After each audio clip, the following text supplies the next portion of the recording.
বইয়ের গল্পের বাহিরে আরব উপন্যাস কিংবা রূপকথার মতো এমন বিশ্ববিদ্যালয় ভর্তি পরীক্ষার্থী জীবনের গল্পের দেখা মেলে যারা কিনা প্রস্তুতি ছাড়াই ফার্স্ট ভর্তি পরীক্ষায় চান্স পেয়েছে। কিন্তু কিভাবে? সালাম আলাইকুম রহমতুল্লাহ, আমি তোমাদের জুবাইর ভাই, পড়াশোনা করতেছি ফার্স্ট ইংলিশ ডিপার্টমেন্টে।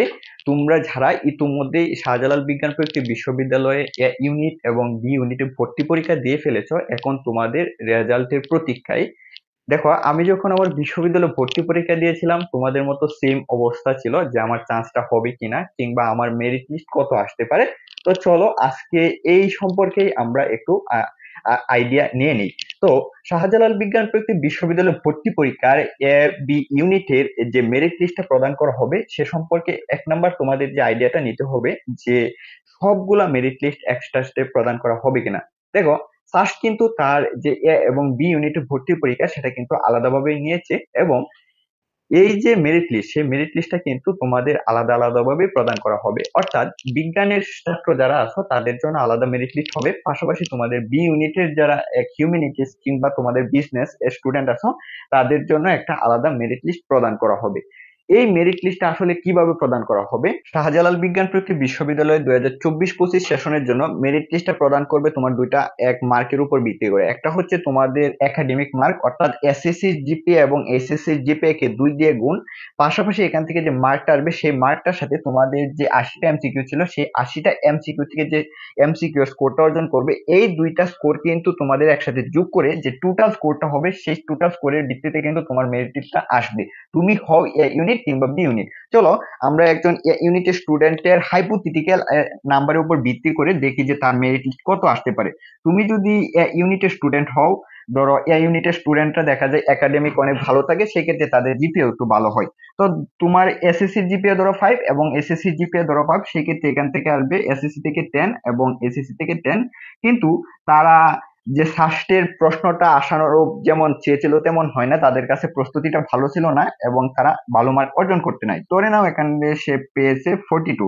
এখন যদি তুমি এই তিনটা মার্ক যদি যোগ করে যাও সেক্ষেত্রে কিন্তু তার টোটাল মার্কটা এসে যাবে 62। এই 62 কিন্তু তোমাদের যে 100 নাম্বার আছে সেই 100 নাম্বারের মাঝে নট 80, জিপিএ সহ তোমার হচ্ছে 62। এখন 62 দিয়ে একজন সায়েন্সের শিক্ষার্থী তার মেরিট লিস্ট কত আসতে পারে? এই যে সে 62 পেয়েছে, সেই 62 ভিত্তিতে হাইপোথেটিক্যালি সে ধরে নাও যে 1K আছে, সেই 1K থেকে যে 1.5K অর্থাৎ 1000 থেকে তার 1500-র ভিতরে কিন্তু মেরিট লিস্টটা চলে আসতে পারে। এটা কিন্তু হাইপোথেটিক্যালি, নট রিয়াল। তো এখন যারা বি ইউনিট থেকে পরীক্ষা দিবে তাদের ক্ষেত্রে মার্ক ডিস্ট্রিবিউশনটা কিংবা অর্জনযোগ্য মার্ক কেমন হবে?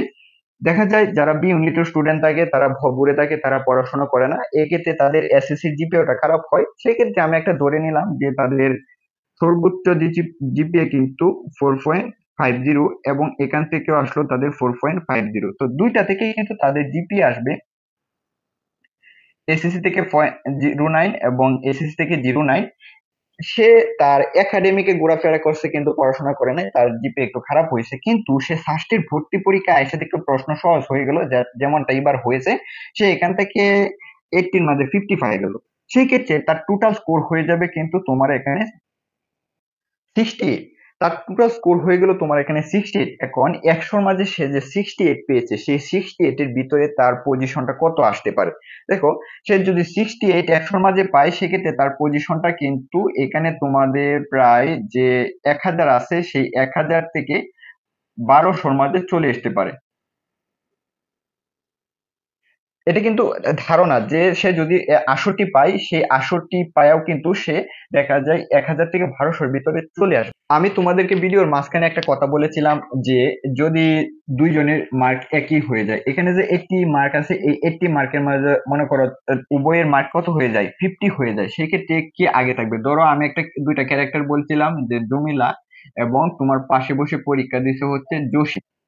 এখন উভয়ের অর্জিত মার্ক হচ্ছে 50। এই 50 মার্কের মধ্যে জমিলা না জসিম কি আগে থাকবে, এই রেজাল্টটা প্রণয়ন করার ক্ষেত্রে ফার্স্ট যে প্রক্রিয়াটা অনুসরণ করবে সেটা হচ্ছে এখানে তোমাদের স্কোরের ভিত্তিতে, অর্থাৎ যার এমসিকিউ স্কোর বিজ্ঞান ইউনিটে বেশি থাকবে তারপর এমসিকিউ ফিজিক্সের স্কোর যার বেশি থাকবে, তারপর হচ্ছে এমসিকিউ কেমিস্ট্রি স্কোর, 4 নাম্বার হচ্ছে এমসিকিউ ম্যাথ স্কোর, 5 নাম্বার হচ্ছে এমসিকিউ বায়োলজি স্কোর, 6 নাম্বার হচ্ছে তোমাদের এমসিকিউ ইংলিশ স্কোর। দেখা যায় এগুলার মাঝেও একাধিক সংখ্যার স্টুডেন্ট থাকতে পারে, তখন যেটা প্রায়োরিটি দিবে সেটা হচ্ছে তোমাদের এইচএসসি জিপিএ এবং এইচএসসি তোমাদের ফিজিক্সের জিপিএ, পাশাপাশি তোমাদের এইচএসসি কেমিস্ট্রি এবং এইচএসসি ম্যাথ, সর্বশেষ হচ্ছে তোমাদের এইচএসসি বায়োলজি। তো এটা হচ্ছে তোমাদের বিজ্ঞান ইউনিটের ক্ষেত্রে। এখন তোমরা যারা বিভাগ পরিবর্তনের মাধ্যমে বি ইউনিটে পরীক্ষা দিবা তাদেরটা কেমন হবে, তোমাদের এই 80-র মাঝে যে এমসিকিউ স্কোরটা অর্জন করবে সেটা, তারপরে প্রায়োরিটি দেবে হচ্ছে এমসিকিউ তোমাদের ফিজিক্স স্কোর, 3 নাম্বার হচ্ছে তোমাদের এমসিকিউ কেমিস্ট্রি স্কোর, 4 নাম্বার হচ্ছে এমসিকিউ তোমাদের ইংলিশ স্কোর, 5 নাম্বার হচ্ছে তোমাদের এমসিকিউ ম্যাথ স্কোর, 6 নাম্বার হচ্ছে তোমাদের এমসিকিউ বায়োলজি স্কোর।